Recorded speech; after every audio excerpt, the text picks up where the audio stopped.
قابل صد احترام سامعین کرام، اللہ تعالیٰ کے ہمارے اوپر بے پناہ بے حد و حساب انعامات اور احسانات ہیں۔ اللہ تعالیٰ کے یہ انعامات اور احسانات دو طرح کے ہیں، ایک ظاہری ہیں اور ایک باطنی ہیں۔ ایک وہ ہیں جو ہمیں دکھائی دیتے ہیں، نظر آتے ہیں، اور دوسرے وہ ہیں جو ہمیں دکھائی نہیں دیتے، نظر نہیں آتے۔ جو ظاہری احسانات اور انعامات ہیں جن کو اللہ نے توفیق بخشی ہے، وہ ان پہ اللہ کا شکر بھی ادا کرتے ہیں۔ بہت سارے لوگ ایسے ہیں جو ظاہری انعامات پہ بھی اللہ کا شکر ادا نہیں کرتے، جنہیں اللہ توفیق دے وہ ضرور کرتے ہیں۔ اور دوسرے ہیں باطنی اندرونی انعامات جو عام طور پہ نظر نہیں آتے، دکھائی نہیں دیتے، چونکہ یہ چیزیں نظروں سے اوجھل ہیں، اس لیے ہمیں عام طور پہ ان کا احساس ہی نہیں ہوتا، اور جب احساس نہیں ہوتا تو پھر عام طور پہ اس پر اللہ کا شکر بھی ادا نہیں کیا جاتا۔ اللہ تعالیٰ نے قرآن مجید میں اسی طرف ہماری توجہ دلائی ہے کہ اللہ نے جس طرح تم پہ ظاہری انعامات کیے ہیں، اللہ کے کچھ تمہارے اوپر باطنی اندرونی انعامات بھی ہیں جو بڑی اہمیت کے حامل ہیں۔ اگر اللہ کے وہ انعامات تم پہ نہ ہوتے تو تم بہت بڑے حادثات کا شکار ہو جاتے، بڑی مشکلات کا شکار ہو جاتے، تمہارا بہت شدید نقصان ہو جاتا۔ یہ آیت کریمہ جو میں نے آپ کے سامنے تلاوت کی ہے سورۃ المائدہ کی آیت نمبر 11 ہے۔ اللہ اپنے اسی احسان کی طرف ہماری توجہ دلا رہے ہیں کہ اے ایمان والو، اللہ کی وہ نعمت اور احسان یاد کرو جب ایک قوم نے اپنے ہاتھ تمہارے اوپر ڈالنے کا ارادہ کیا تھا تو اللہ نے ان کے ہاتھ تم سے روک لیے، ان کے ہاتھ تم تک آنے نہیں دیے، وہ تمہیں نقصان نہیں پہنچا سکے۔ تو یہ اللہ کا بہت بڑا انعام ہے۔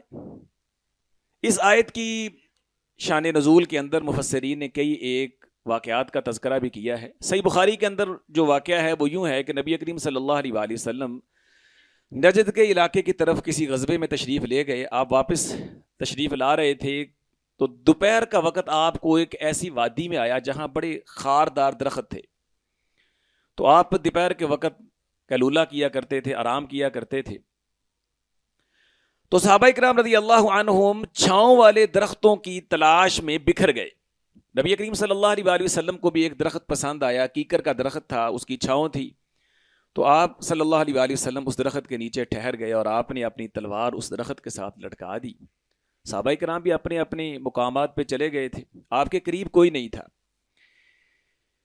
تو صحابہ کہتے ہیں کہ اچانک ہم نے آپ کی آواز سنی، آپ ہمیں اپنی طرف بلا رہے ہیں۔ تو ہم جب آپ کے پاس آئے تو آپ کے پاس ایک دیہاتی بدو بیٹھا ہوا ہے۔ تو پھر آپ نے ہمیں واقعے سے آگاہ کیا، فرمایا کہ میں آرام کر رہا تھا، سویا ہوا تھا کہ اچانک یہ بندہ میرے تک آ گیا اور اس نے میری تلوار درخت سے اتار کے میرے اوپر ہی سونت لی اور مجھے کہنے لگا میں یمنعوک منی، اے محمد صلی اللہ علیہ وسلم اب آپ کو مجھ سے کون بچائے گا، اب تو آپ مجھ سے نہیں بچ سکتے۔ تو آپ فرماتے ہیں کہ میں نے بغیر گھبرائے اللہ پہ توکل کرتے ہوئے کہا اللہ تعالیٰ مجھے بچائے گا، وہ میرا محافظ ہے، مجھے بچائے گا۔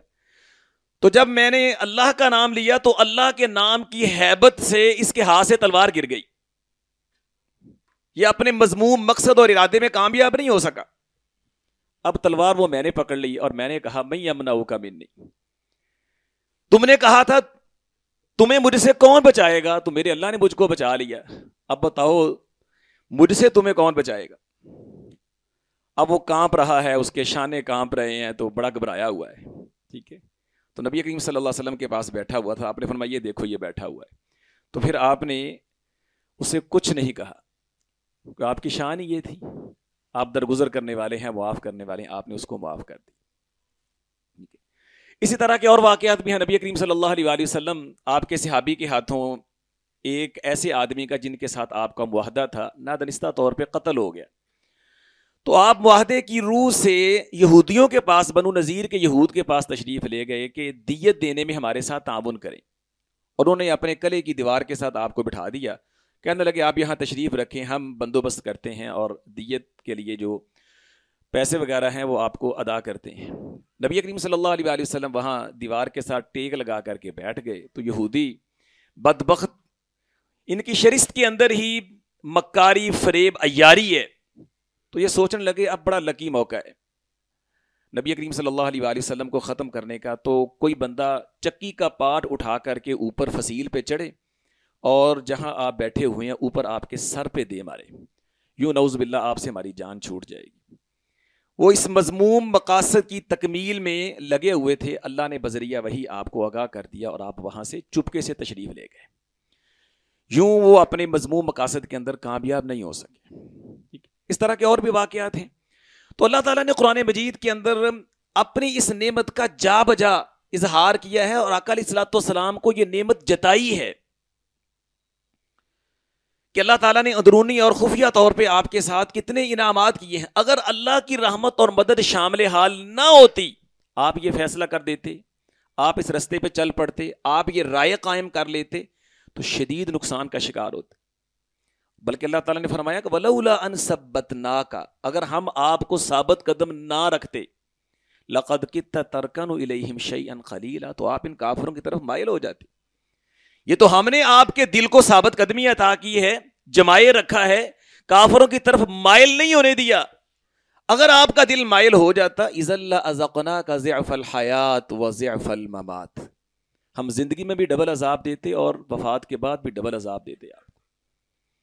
تو اللہ تعالیٰ نے آپ کے دل کو ثابت قدم رکھا ہے۔ اور ایک مقام پہ فرمایا وَلَوْلَا فَضْلُ اللَّهِ عَلَيْكَ وَرَحْمَتُهُ لَهَمَّتْ طَائِفَةٌ مِّنْهُمْ أَن يُضِلُّوكَ، اگر اللہ کا آپ کے فضل نہ ہوتا تو ایک گروہ نے ارادہ کر لیا تھا کہ وہ آپ کو صحیح فیصلے سے دور کر دیں گے، وہ آپ کو اس سے بھٹکا دیں گے، لیکن اللہ تعالیٰ نے آپ کو بھٹکنے نہیں دیا، اللہ تعالیٰ نے آپ کو راہ راست پہ قائم رکھا ہے۔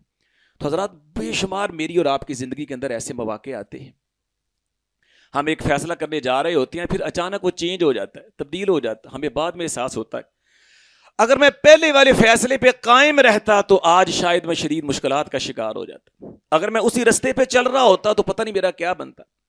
ہم بعض اوقات رستے میں جا رہے ہوتے ہیں، ہم کسی کے ٹکرانے، کوئی ہمارے ساتھ ٹکرا رہا ہوتا ہے یا ہم خود کسی سے ٹکرانے کے قریب ہوتے ہیں کہ اچانک غیبی مدد آتی ہے، ہم ادھر ادھر ہو جاتے ہیں، ہم بہت بڑے حادثے سے بچ جاتے ہیں۔ کون ہے ہماری مدد کرنے والا؟ اللہ اکبر۔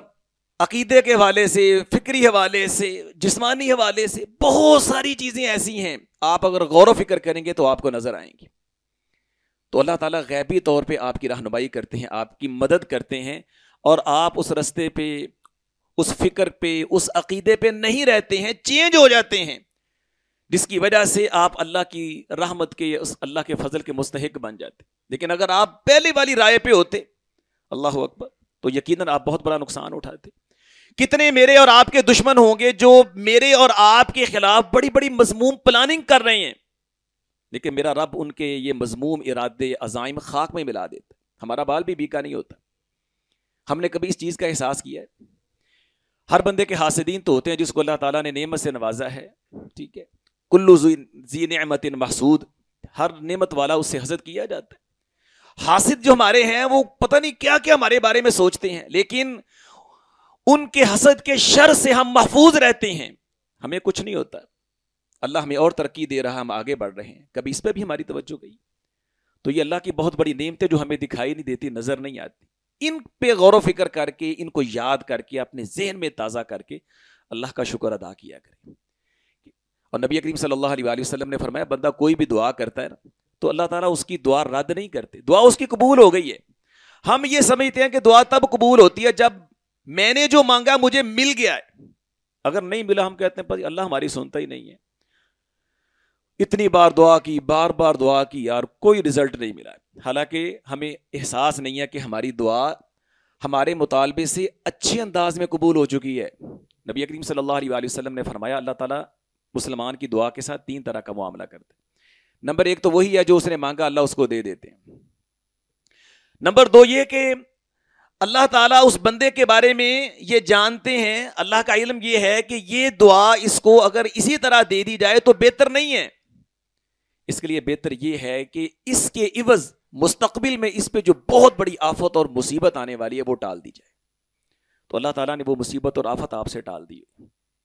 اور نمبر 3 یہ ہے کہ اللہ تعالیٰ جانتے ہیں کہ یہ میرے بندے کے لیے یہ دعا دنیا کی بجائے آخرت میں زیادہ فائدہ مند ہے، تو اللہ تعالیٰ دنیا میں اس دعا کا بدل اس کو نہیں دیتے، بلکہ آخرت کے لیے اس کو ریزرو اور محفوظ کر لیتے ہیں، ذخیرہ کر لیتے ہیں، وہ آخرت میں اس کو ملے گا۔ تو دعا آپ کی قبول ہو گئی ہے۔ تو یہ جو دعائیں آپ نے کی اور پھر اچانک بہت بڑے مصائب اور پریشانیوں سے آپ بچ گئے، آپ کو احساس بھی نہیں ہوا، تو یہ اللہ کی کتنی بڑی نعمت اور احسان۔ تو اس لیے جو باطنی اور اندرونی اور پوشیدہ نعمتیں ہیں کہ اللہ تعالیٰ نے آپ کو فکری طور پر، عقیدے کے حوالے سے، جسمانی حوالے سے بہت سارے مصائب اور پریشانیوں سے اللہ تعالیٰ نے بچائے رکھا ہے، محفوظ رکھا ہے، ٹھیک ہے، تو یہ اللہ کا کتنا بڑا انعام اور فضل ہے، ٹھیک ہے۔ تو اس پہ بھی ضرور یعنی کہ نظر ڈالا کریں اور ہر وقت اللہ کا شکر ادا کیا کریں۔ اور یہ غیبی مدد اور تعاون ملتا کب ہے؟ اللہ نے آیت کے آخر میں اس کی طرف اشارہ کیا ہے، وَعَلَى اللَّهِ فَتَوَكَّلُوا، ٹھیک، وَاتَّقُوا اللَّهَ وَعَلَى اللَّهِ فَلْيَتَوَكَّلِ الْمُؤْمِنُونَ۔ اللہ فرماتے ہیں اللہ پہ توکل کرو اگر تم مومن ہو، اور ایمان والوں کو اللہ پہ ہی توکل کرنا چاہیے۔ یعنی یہ دو چیزیں اگر ہو نا، تقوی اور توکل، تو پھر اللہ تعالیٰ انسان کو کبھی بھی اس کے دشمن کے ہاتھوں ضائع نہیں ہونے دیتے۔ کوئی اس کا لاکھ برا چاہے، جتنا مرضی اس کو رسوا اور ذلیل کرنا چاہے، وہ خود رسوا اور ذلیل ہوگا، لیکن تقوی والا اور توکل والا بندہ کبھی اپنے دشمن کے ہاتھوں ذلیل نہیں ہو سکتا، ٹھیک ہے۔ اس لیے یہ دو چیزیں اپنے اندر پیدا کرنے کی کوشش کیجیے، اللہ کا تقوی، اللہ کا ڈر اور خوف، اور ہر وقت ہمیشہ اسی کی ذات پہ توکل اور بھروسہ، پھر دنیا کی کوئی طاقت آپ کو نقصان نہیں پہنچا سکتی۔ اللہ ہمیں عمل کی توفیق دے، وما علیہ۔